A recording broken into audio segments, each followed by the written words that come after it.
Welcome to Insightful Player TV. My name is Chrissy Carew, and I'm a personal and business coach and the founder of Insightful Player. We're in for a really good treat tonight. We have Chris Brown. Chris Draft, my goodness. I was just talking to Jason Brown, so that must have been why I slipped there. Chris Draft is coming on tonight. He's amazing. And before I introduce him, I want to share a resource I just heard about. It's FamilyMovieNight.com. This Saturday at 8 p.m. Eastern, there's a really inspiring movie on NBC called Tackling the Past. It's an inspiring NFL movie, and I highly recommend that you check it out. I'm going to watch it. I'm going to get the popcorn going, and it's always good to have some inspiring movies where everyone in the family can get together and watch it. And so it's this Saturday at 8 p.m. Eastern on NBC. So, while we're waiting for our guest, I want to tell you a little bit about Insightful Player. Insightful Player is a bold movement of hope where we feature inspiring stories and programs about NFL players who are excellent role models. These role models have a story to tell. They've all been through some amazing obstacles and have become better for it.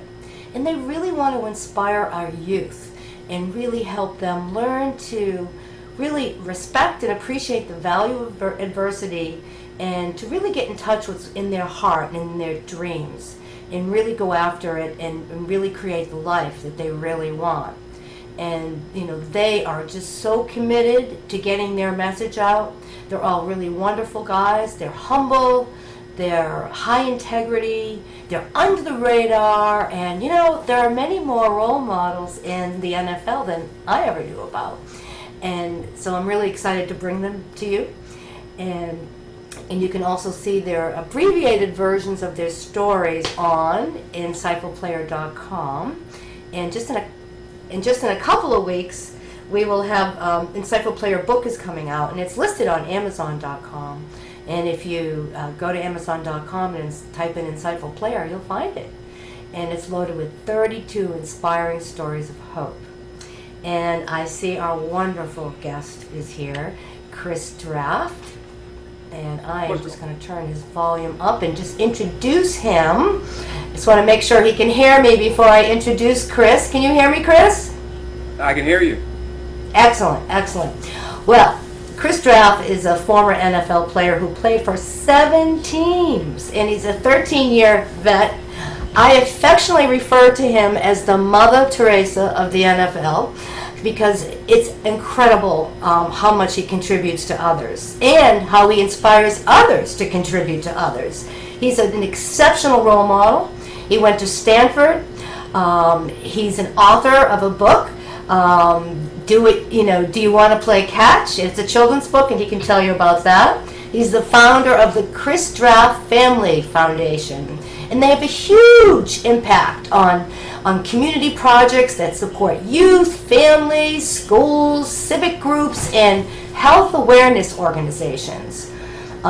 Chris is also dedicated and very involved in a White House initiative called Let's Read, Let's Move. And he's traveling across the country as we speak, in partnering with the Boys and Girls Clubs of America. And if you think that's enough, he's an NFL ambassador, and he spearheads the Play 60, which we've seen, a lot of us have seen ads about on the NFL sites and while we're on the ads during the games. He'll have to tell us more about that. And he's received so many awards I can't mention them. I'll be here all night. He's been honored by his peers, the NFL industry, the communities that he's lived and played in, and again, he's Mother Teresa of the NFL. He's received so many service awards. And he's someone that's been given so many gifts. And because he recognizes that in a very humble way, he's very committed and dedicated to working on his gifts every day and sharing them with all of you. That's right. He spends his life sharing his gifts with all of you. And he's going to inspire you tonight. He's inspired me. I am so honored to have Chris Draft on the Insightful Player team. So, welcome, Chris. Thank you for that introduction. Thank you. You walk on water, right? Well, we have so much to talk about tonight. Definitely not. Definitely not. My goodness, we have so many things to talk about. Everything you're involved in now. But I thought it would be a great place to start is, where your beginnings, so we can create a context and people can really get a real peek at your road to the NFL and, where you came from. So you have so many great stories from your childhood, growing up in Anaheim, and you have such great parents, role models, which is really fortunate. Not everyone has that, and that's another reason why I see you out there contributing, because you recognize that people don't have the role models that you have with your wonderful parents. And again, I just sense this tremendous responsibility for you to fill that void, and that's what you're doing all over the place. So why don't you share a couple of stories about growing up in Anaheim, California. One that I got the biggest kick out of is when your father was coaching your brother's soccer team when you were only 4, your older brother, and you wanted to be on that team. Yeah. They got permission to put you on, and why don't you tell that story, because that's really an interesting story.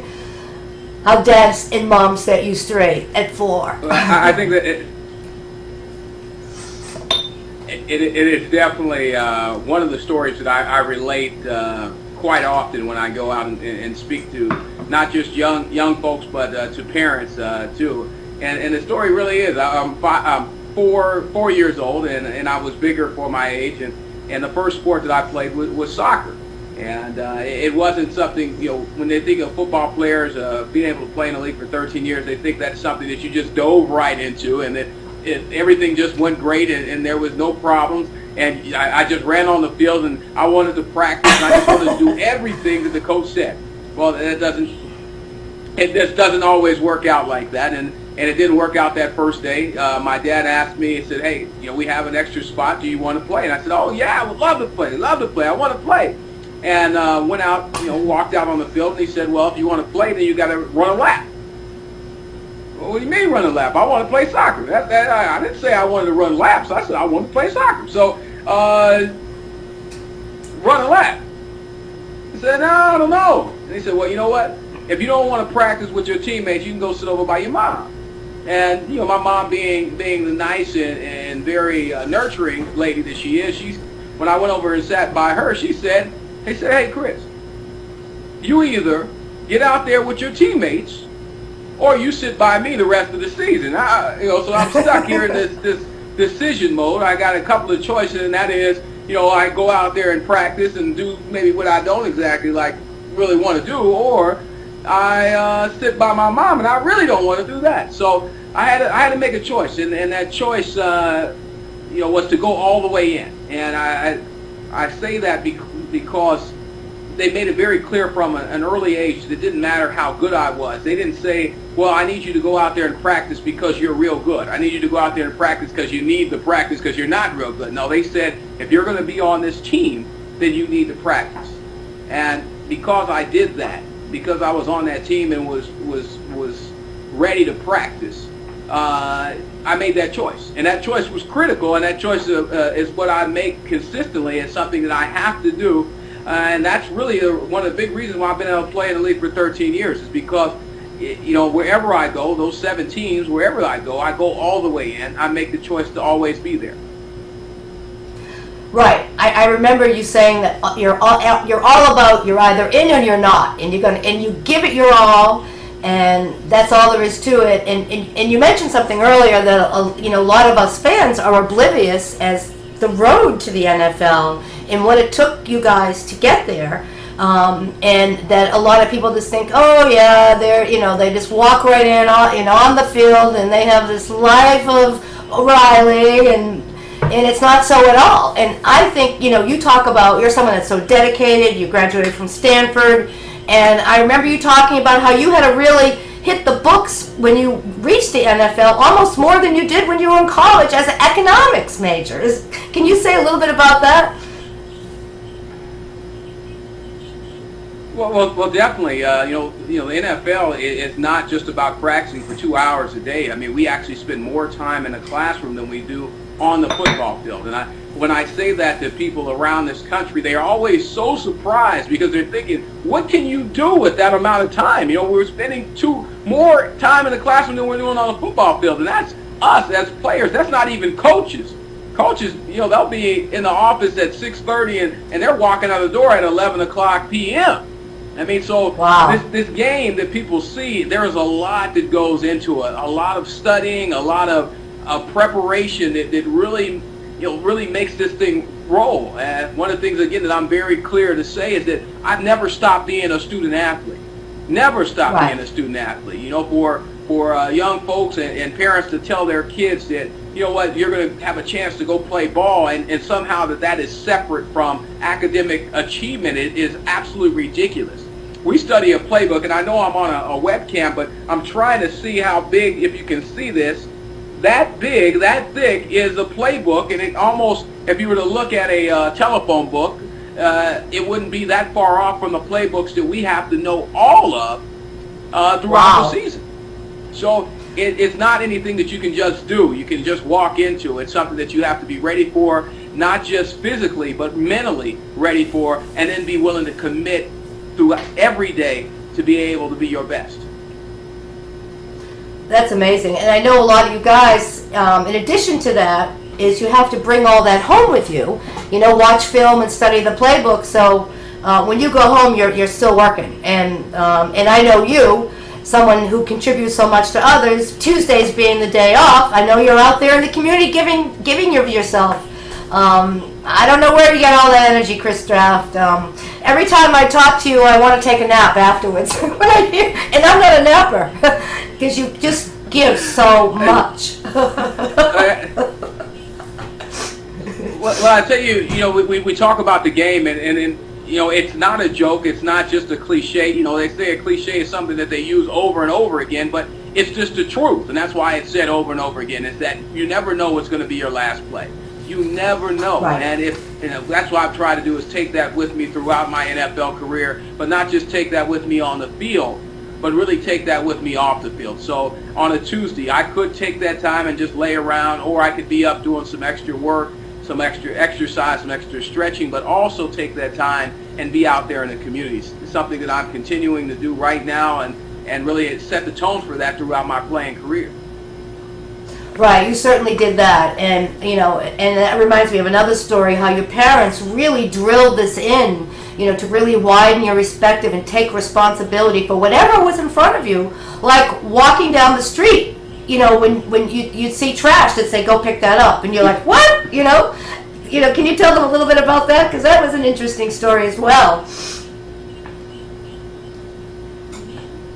Definitely a very, very simple point, but very, it's very clear, clear and simple, and those are some of the best teaching moments that you can have. And that is a piece of trash. We're walking down the street, and there'd be a piece of trash on the side of the road. It's like, man, somebody put trash on the ground, but my folks, they're looking at me like, why aren't you picking it up? And I'm like, well, it's not my trash. And then they give you that look like, did I ask you if it was yours? Or did I say pick it up? And that really translated what did they want you to get out of that? Was that regardless of where you're at, you have a chance to make it better or worse. So if we just walk by it, we're actually making it worse by ignoring it. So wherever you are, it's not just if you're on a football team that you have to strive to be better, but wherever you're at, you want to strive to be better. So if you see there's something wrong, you need to be a part of fixing that problem. Right.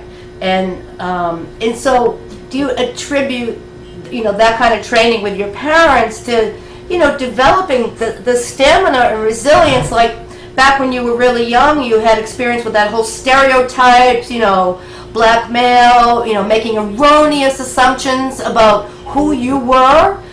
Someone that's going to get into fights, they're not going to do well in school. I mean, that's incredible, the lessons your parents taught you about, the results trump the stereotypes every time, performance rather.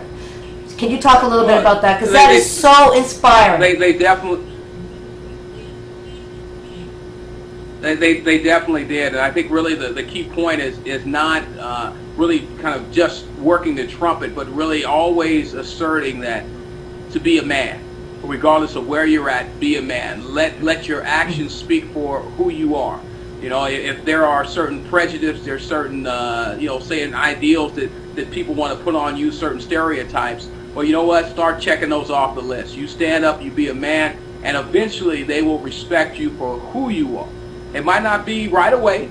It might take a little while. But if you stay consistent at who you are, eventually they will have to respect you for the man that you are.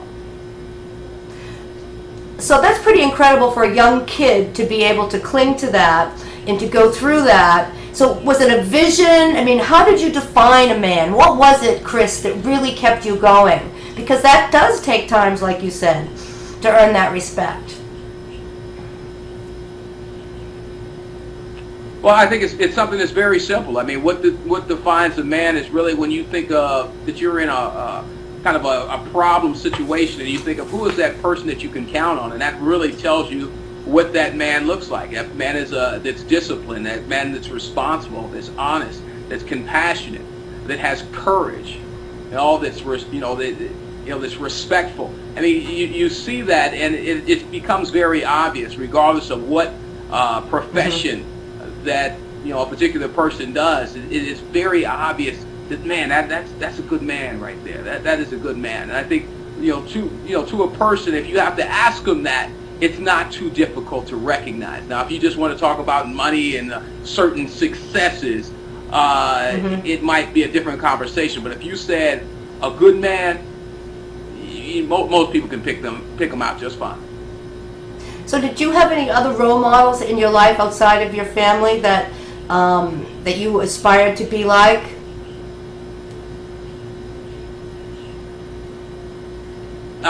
Definitely had some good folks in our community. My folks had some very good friends that really there was actually a group of their friends that my folks that now they've been married. Goodness gracious, I'm tripping on that. They've been married 38 years now, and wow. 38 years is actually the least amount in their group. So there's folks that have been married 41, 43, 45, and so that's kind of the environment that we grew up in, was one of really a strong family, a mom and dad, very respectful of their roles, and really understand that they have to work as a team. So we didn't just see that at home, but we're able to see that with the other families that were around us, how they worked and interacted together. Wow, that's great. It's so great. I wish every kid had that, to have all that positive influence in their lives, and that's what you're out giving to those kids now. I know, with all the work that you've done in your life with the Chris Draft Foundation, and being able to, one of the things that really impressed me, one of the many things, is that how you talk to these kids in the inner city, these underserved kids, and you talk to them, and don't expect the world to be cheerleaders for you. You need to find that within, and that has been, that's an amazing message for a child to hear, and most adults don't get that, Chris. Because everyone's always looking for validation and acknowledgement, because none of us get enough of it in the world, none of us. And so how do the kids, that you talk to in the inner cities, how do they respond to that message?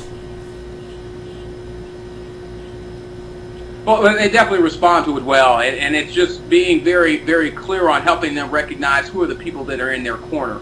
And just saying that it's not always going to be a whole bunch of people in your corner, but if you can recognize them, if you have a couple, 3, 4, I mean, sometimes it doesn't seem like there's any, but as long as you can stay focused on what is it that you want to do, what is it that you want to do, now you can kind of tune out some of those folks that are telling you, no, you can't do it, no, you can't do it.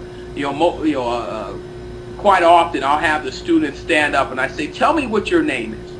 What is your name? I want you to tell everybody in here what's your name and what is it that you want to do. And I want you to let them know so that they can hold you to that, so they can help you with that goal. When you seem like you're getting off a little bit, that they can hold you accountable and say, you told me you wanted to be an engineer. You told me you wanted to be a teacher. You told me you wanted to be a doctor, so that, that you're letting folks know that I want more than what I have right here. And again, when I'm going around, the kids are very receptive to that. And then I even share stories that really correspond in terms of with my folks. I had my folks right there with me, but with both of my folks, they had a chance to make a choice. My mom's dad passed away when she was 11 years old. My dad's dad was out running the streets. So they were able to make a choice based on, their situations and saying, we want a strong family. Neither one of them had that just mom and dad just right there all the time. So they were able to make that choice, and even though what they grew up with wasn't exactly ideal, they were able to make a choice and change it into an ideal. That's great. So what they didn't have, they gave back. And that's often the case, is what we didn't get, we give back to the world. And if we're guided to make those right choices, which is really great. And as adults, I think we all need to put our antennas up, because sometimes kids don't know enough to even talk about what they want, And, that's something I'm really passionate about, is to promote mentorship throughout the world, for people to start paying attention to the kids in the neighborhood that are just hanging around doing nothing, with holding their heads down and, don't seem like they have a lot of life in them. We got to really watch out for those kids, don't we? Most definitely. I'm quick to tell them I'm going to put them on the spot. I always say, I'm going to put you on the spot. But then I say that it would have been very difficult for me at that same age to stand up and say it. So I'm quick to ask them, but at the same time I'm saying, you know what, I appreciate you guys for standing up and being vocal and saying, what you want to do, because it would have been hard. It would have been hard for me to just say that, but it takes people asking you consistently, and eventually, like I said, having that good mentor right there in your life, eventually you will find what you want to do.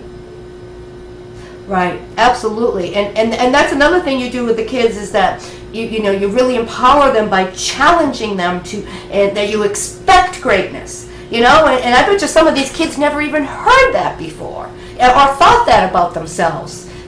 Is that what you've been experiencing with these kids you've been working with?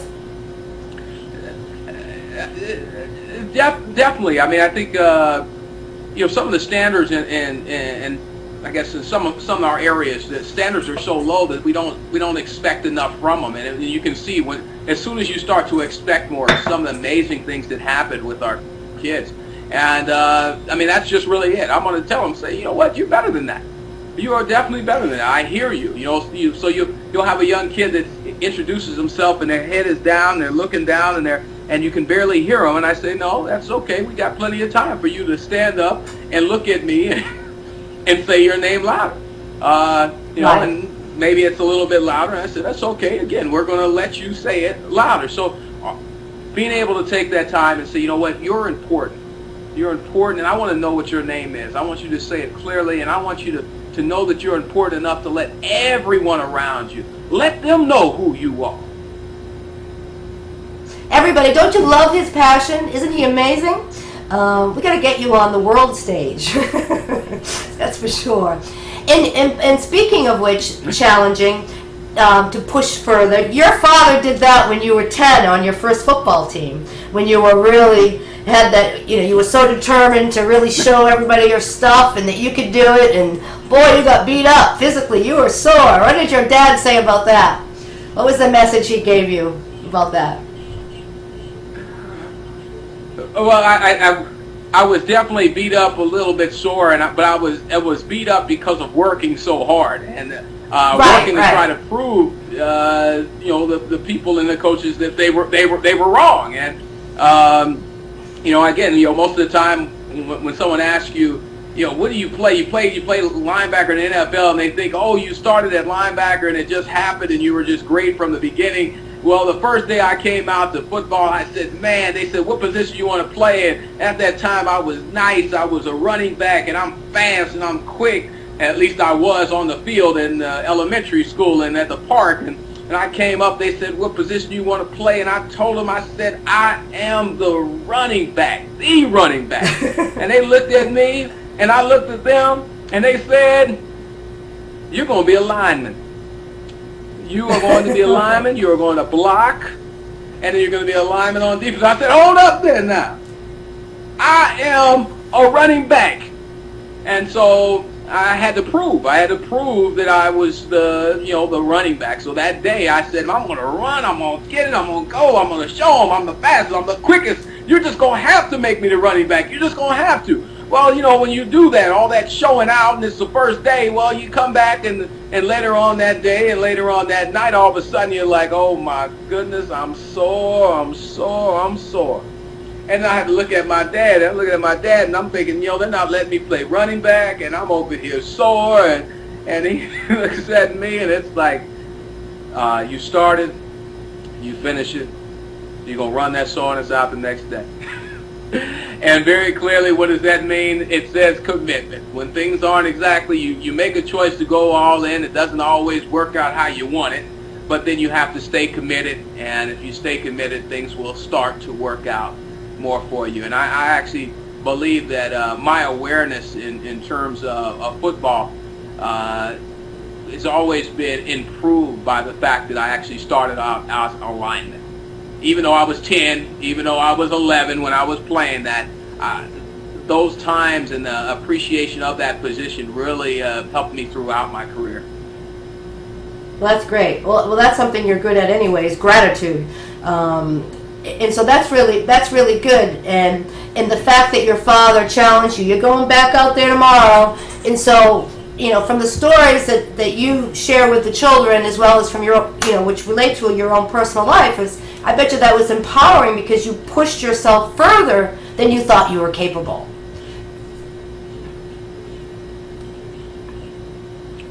Most definitely. I really used those stories, just like I said, that my folks were very clear that I had to make a choice, and then my dad again was very clear on making a commitment. And I say those are very simple stories, but that's the real empowerment. I mean, the real empowerment of going all in, of really understanding there's going to be some rough patches, ups and downs, and you have to be able to commit to it and really be enthusiastic along the way.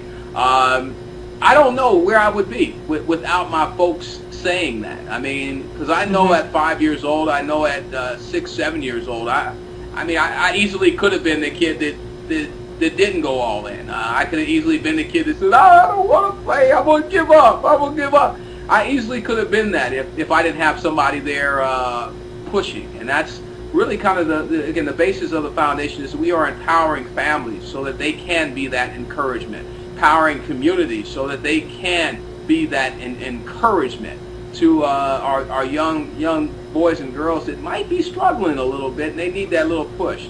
But also to just young men and women, and just men and women that are struggling through some of the days that just need somebody to give them a little bit of push and say, you know what, you all right, you okay, come on baby, keep on going. Right. I think we all need to challenge each other and become more accountable. I think those are really, really, really great points. And along the road, you had another challenge back when you were at Stanford. Was it a junior?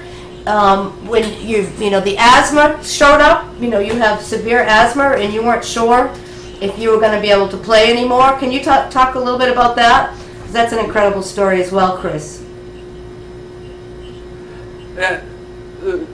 Definitely had to deal with asthma throughout my NFL career, but really kind of started with it, when I went to Stanford. Asthma kind of creeped up on me and jumped up on my back and said, hold up.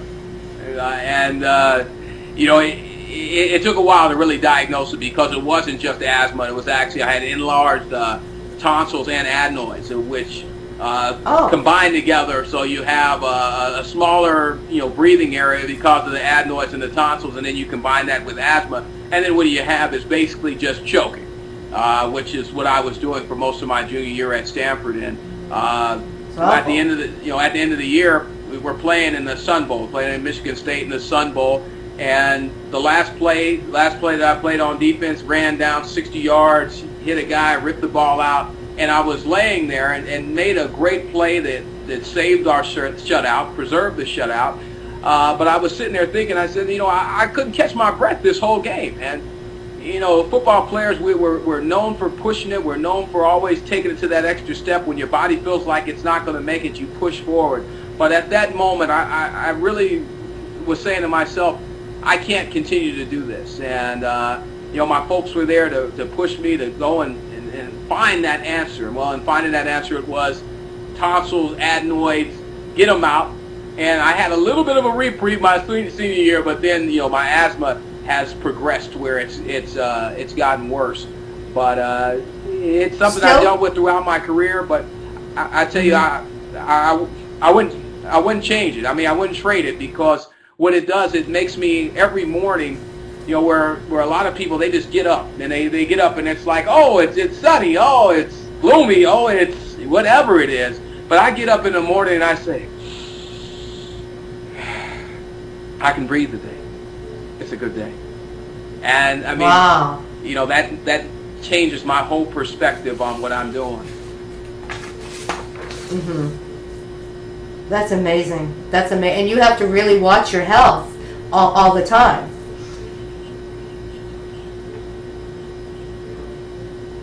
Definitely have to. I mean, I get a chance to talk to a lot of young kids and adults about their asthma, and one of the hardest things with asthma is that people don't want to say it. They want to kind of hide it. They don't want to show people that they have an inhaler, or they don't want to have their inhaler.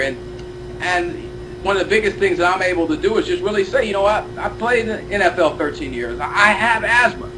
And I'm not going to deny it. I'm not going to try to push it to the side. It's just, I have it. That's a part of who I am. So it's a part of who I am. And for our young people, for some of our older folks, just accept it. Accept it and find out whatever meds that you need to take. Take them. It's all good. Take them so you can breathe and really just enjoy these days.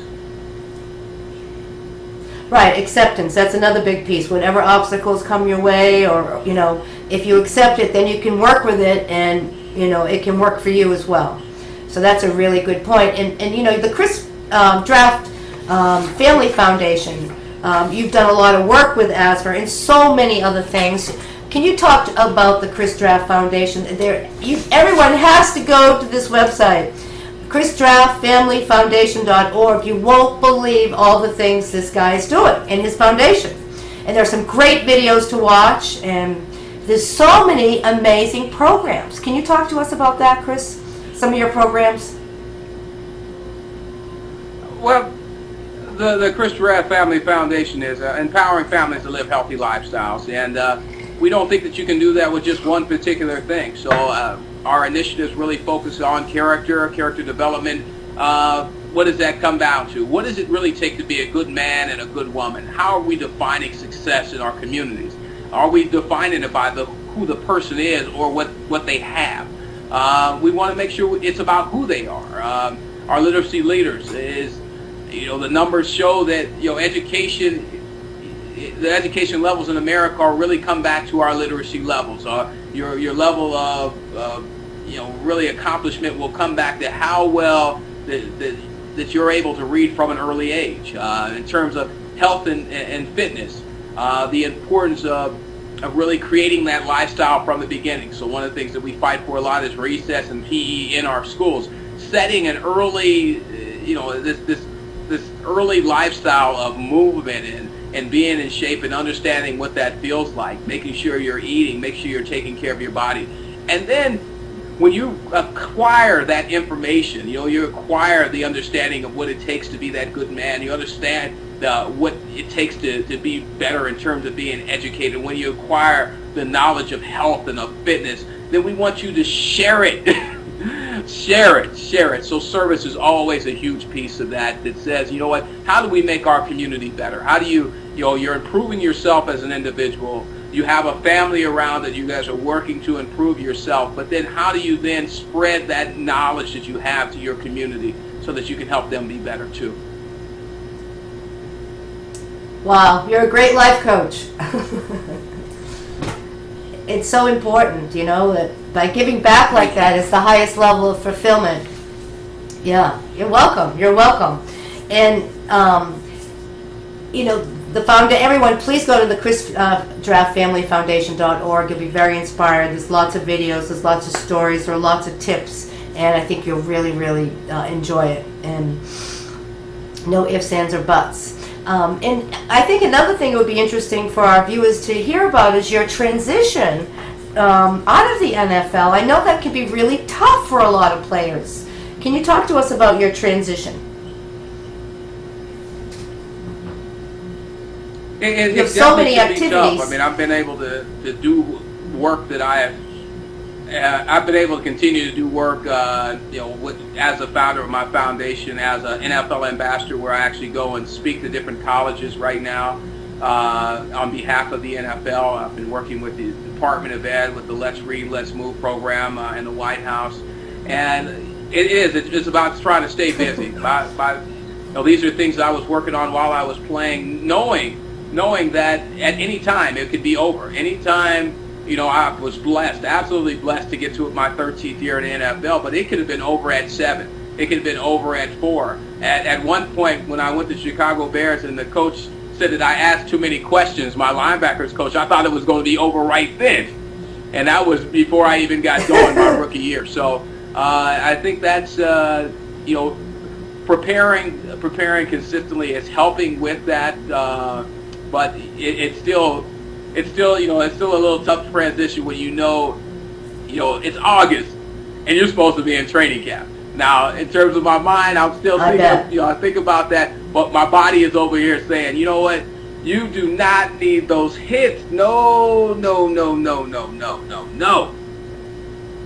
right. You don't definitely need those hits.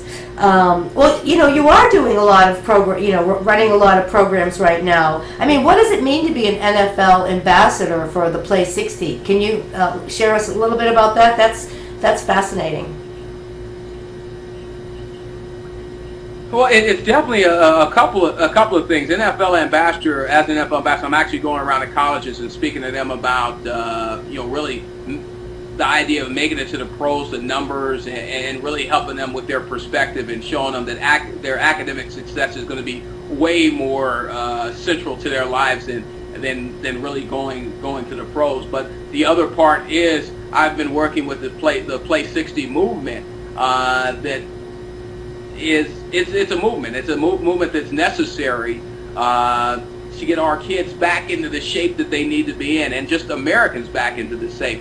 But that's why we love the Let's Read and Let's Move part as we kind of mix it together, because Play 60 is not just about obesity. It's not just about getting folks in shape. But when we look at our kids, it is the necessary component of allowing them to be focused in the classroom. It is necessary. So that's, you know, when people look at the website and they're saying, well, where is he going? Where is he going? That is a lot of what we're doing. Again, it's always about balance. It's a balanced approach that says, you know, we need a little of this, we need a little bit of that, and we'll be okay.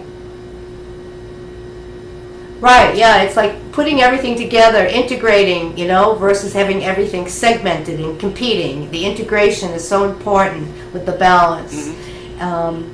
And I saw a great video. You know, I went to your website again, and you know, Let's Read, Let's Move, and it was the first day of summer, and getting the kids to read books over the summer, and you've been trucking all around the country to the Boys and Girls Clubs of America. You know, can you tell us about that? That's really fascinating. Well, you know, Boys and Girls Clubs, YMCA's, they're just amazing places where you can really accomplish a lot, not just athletically but academically. Working with the Department of Ed, they told me that 5 books over the summer can mean the difference between just eliminating summer learning loss, which is really one of the biggest contributing factors to our gap, our educational gap. So basically, if we were able to get our kids to read 5 books over the summer, we can eliminate a lot of the problems that we're having in education right now.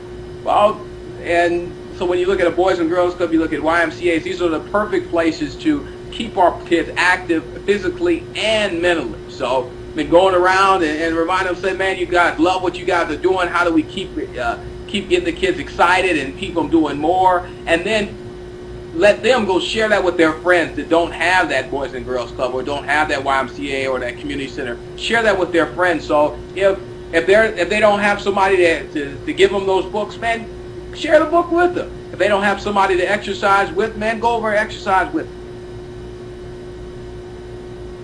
Yeah, that whole community thing with you. I mean, about paying it forward. You work with these kids and you give them some wonderful tools and you get them to open their eyes and expand their perspective about sharing what they learn. It is fascinating. It can go viral. I mean, I saw the videos of those kids jumping up and down. They were so excited, about reading 5 books, and they were really little kids. That's a wonderful thing you're doing for our youth. Yeah, I mean, Chris, it's amazing. And it's funny because we have a lot of kids. I mean, they will get as excited about the books that they're reading as the sports that they're playing. It's just you have to ask them, and they'll tell you. I know for our young kids, I know what the top books are. I mean, they are Captain Underpants, Diary of a Wimpy Kid, always is in there. You have when they get a little older, you got a little Aragon. I mean, you really know Harry Potter. You really get a chance to know what they like reading, and you can see that it isn't enjoyable. So when you're talking about something that's enjoyable, that's something that they can do, you know that where we're at in our educational system right now, that we can push that forward at any time. We can start to make those changes, and we're never that bad.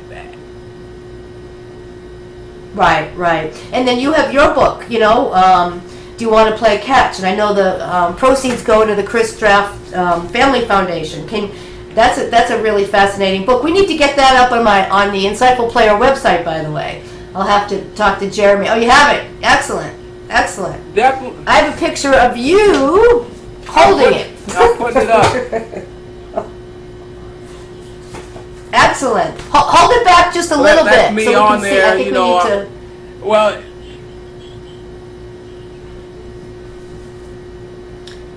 all right, we'll have to get that on I think they got an idea of what it is, but I definitely have it on there. Again, I wrote a children's book. That the idea of the book is really families reading together. Really sharing the love of reading. And so, do you want to play catch? Reading together and really establishing that from an early age. But then also, do you want to play catch? Establishing movement from an early age, and by doing both, establishing a relationship together from an early age. Amazing. You have some really key points that continue to go through all the projects you're working on.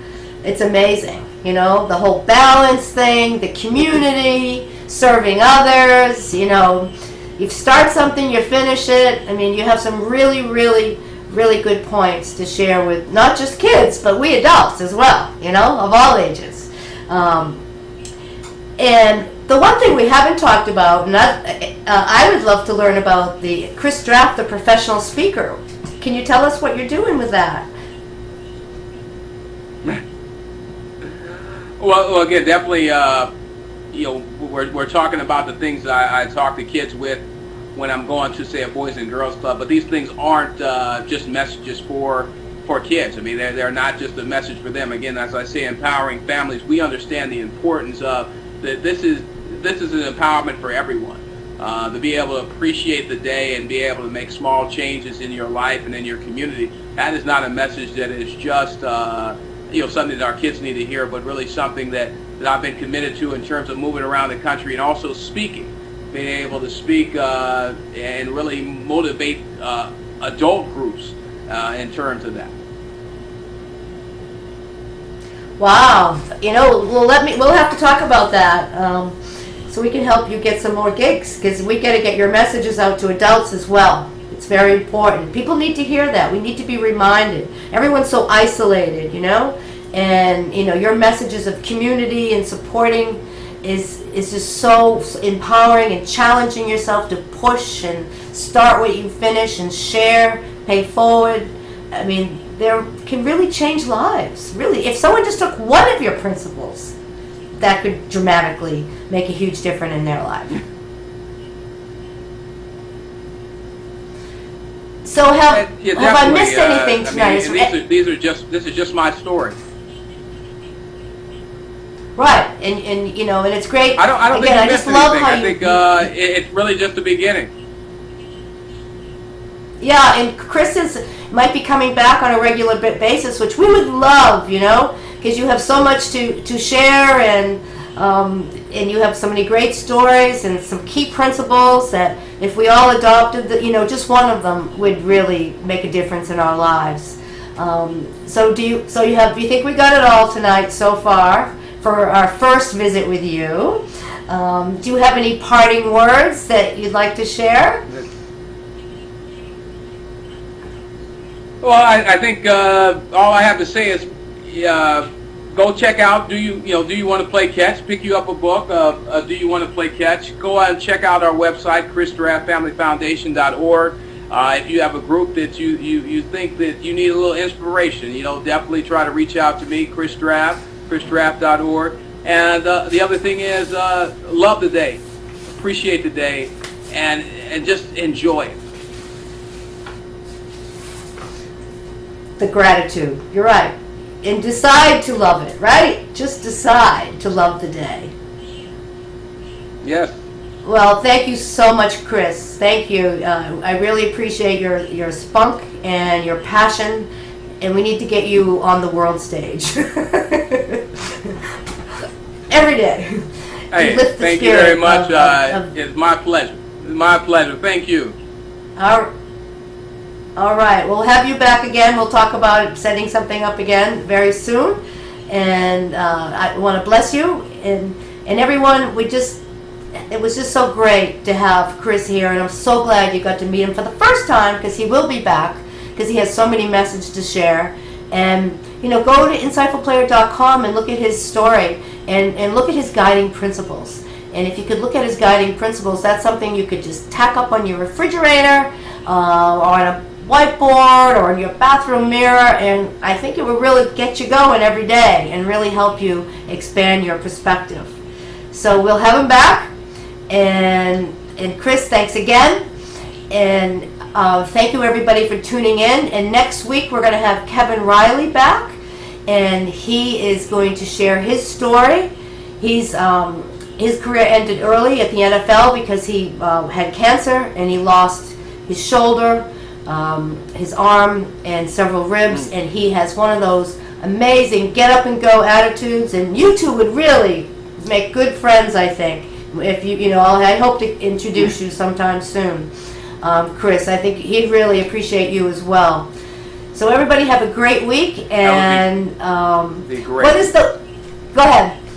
Yes, and so maybe you can leave our viewers with a challenge tonight. What would you like to leave our viewers with? Do you have a Chris Draft challenge? Empowering challenge? Oh, that's hard. I mean, what is the challenge? I don't try to. It's never anything that's too big. If you have kids, make sure that you tuck them in, read to them, and let them know that you're proud of them.